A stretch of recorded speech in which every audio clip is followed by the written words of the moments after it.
చిన్ననాటి జ్ఞాపకాలు ఎప్పటికీ మధుర స్మృతులేనంటూ retired DGP IPS Durga Prasad అన్నారు. Hyderabad Abids Little Flower High స్కూల్లో 1972 10వ తరగతి బ్యాచ్ చెందిన పూర్వ విద్యార్థులు అదే స్కూల్లో ఆత్మీయంగా కలుసుకున్నారు.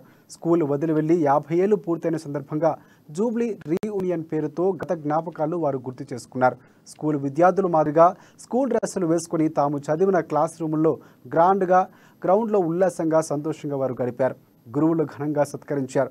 ఈ స్కూల్లో చదివిన విద్యార్థులకు క్రమశిక్షణ కలిగి ఉండేలా గురువులు శిక్షణ ఇచ్చారని మాజీ డీజీపీ దుర్గా ప్రసాద్ అన్నారు.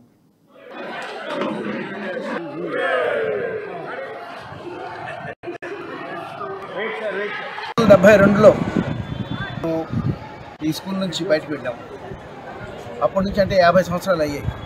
50 సంవత్సరాలు అయిన సందర్భంగా మేము క్లాస్మేట్స్ అందరూ ఒకసారి కలుద్దాం, మా పాత స్కూల్కి వెళ్దాం, మా పాత క్లాస్ రూమ్లో కూర్చుందాము అని చెప్పి వాళ్ళ ఆ స్కూల్ డ్రెస్లోనే వచ్చాం. కూడా చాలామంది స్కూల్ డ్రెస్ వేసుకుని మరీ వచ్చి ఎందుకంటే స్వీట్ మెమరీస్ అవన్నీ కూడా ఇంకొకసారి గుర్తు చేసుకుందామని వచ్చాం.